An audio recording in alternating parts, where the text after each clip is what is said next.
Pai do Senhor, meus irmãos, sejam bem-vindos ao nosso devocional. Hoje é quinta-feira, 24 de abril, estamos lendo aqui a bênção apostólica ministrada pelo apóstolo Paulo, né? 2 Coríntios 13, 14. Em algumas Bíblias está versículo 13, porque isso eu descobri na escola dominical. Foi até engraçado o momento. A graça do Senhor Jesus Cristo, o amor de Deus e a comunhão do Espírito Santo seja com todos vós. Essa visão trinitarista, né, e a expressão católica, talvez mais usada entre católicos, evangélicos, a cristandade de uma forma em geral, é a expressão trindade, que explica essa doutrina trinitarista ou Deus trino. Trindade, nós estamos falando da mesma coisa, mas, repito, a expressão mais conhecida é trindade e uma herança excelente do estudo católico. Veja só, falar em católico, os católicos tinham uma outra expressão chamada credo, né? E os evangélicos não usam.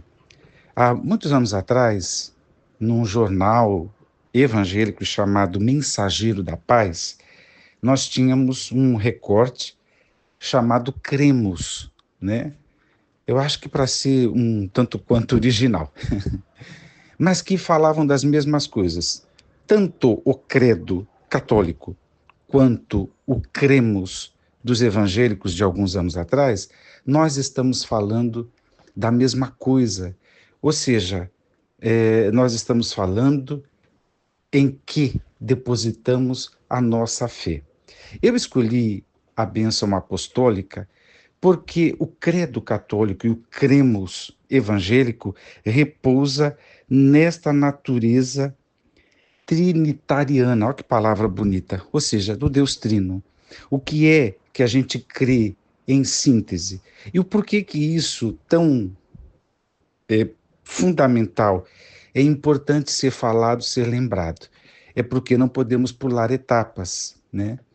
Quem pula a etapa de crer no Deus Pai, no Deus Filho e no Deus Espírito Santo, quem pula essa etapa, quem não compreende quais têm sido as ações, prerrogativas e coigualdades da Trindade, né, acaba caindo em arapucas, né, teológicas, não teológicas, filosóficas, porque não se baseou. É o erro clássico da administração, né? Pular etapas.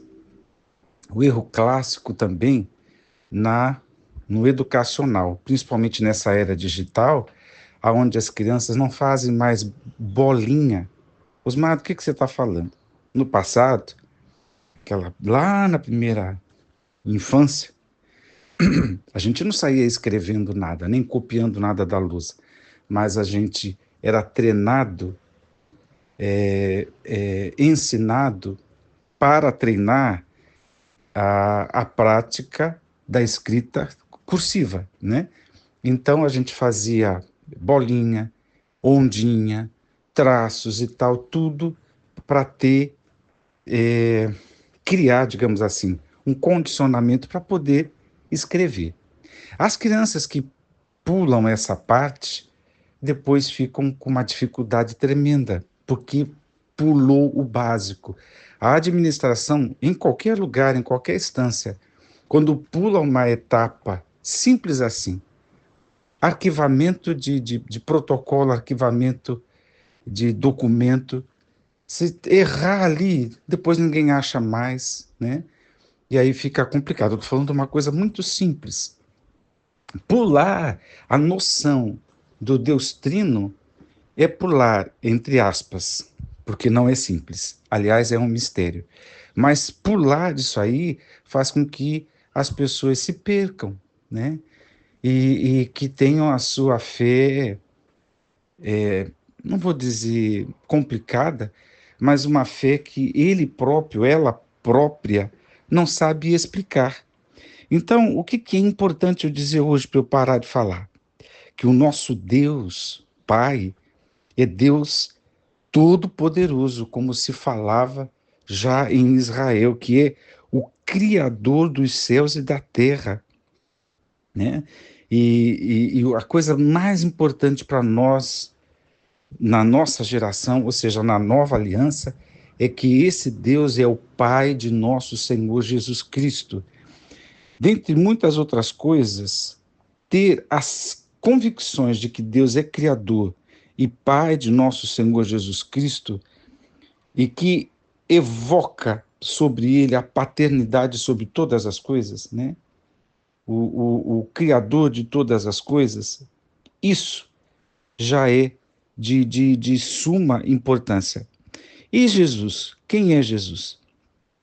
Os apóstolos, nas suas confissões de fé, nas suas pregações, eles falavam tudo a respeito de Jesus.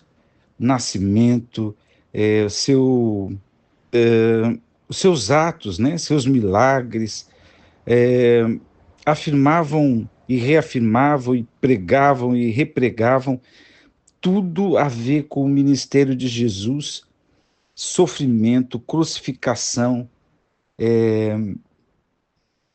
ressurreição, a ascensão, a exaltação do nome de Jesus sobre todas as coisas.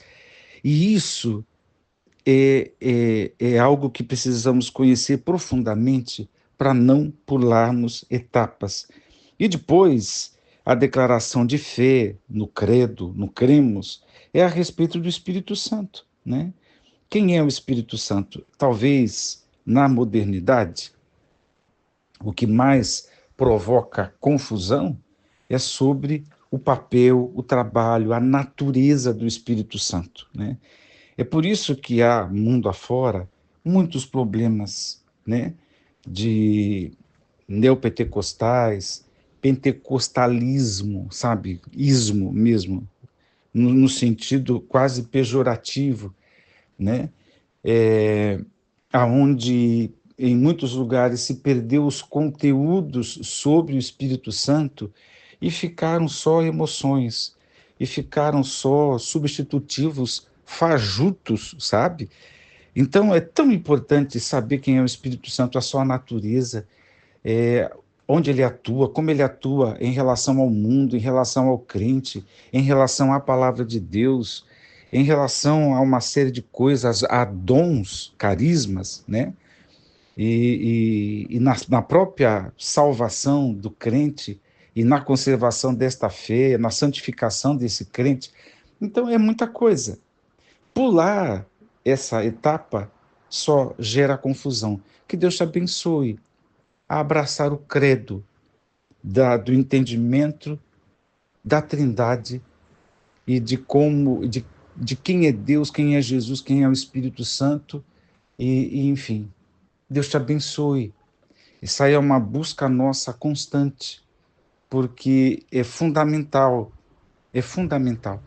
Que Deus te abençoe e louve a Deus, porque esta Trindade é ativa no mundo e hoje trabalha por mim e por você, né? Porque nos ama e porque está aliançado conosco, e a fidelidade da Trindade é que é a promotora do nosso bem-estar físico, espiritual. Que Deus te abençoe. Abraço. Vamos orar. Pai eterno, rendemos graças a Ti, pedimos a Tua bênção, invocamos o Teu santo nome sobre a nossa vida e nos dá a cada dia mais as compreensões do Deus Trino, da Trindade, a fim de que não pulemos etapas, mas que compreendamos, ó Senhor, de forma fundamental, importantíssima, estas coisas, a fim de não errarmos e de não nos afastarmos, ó Senhor, daquilo que o Senhor propôs para nós um dia. Oro no nome de Jesus. Amém.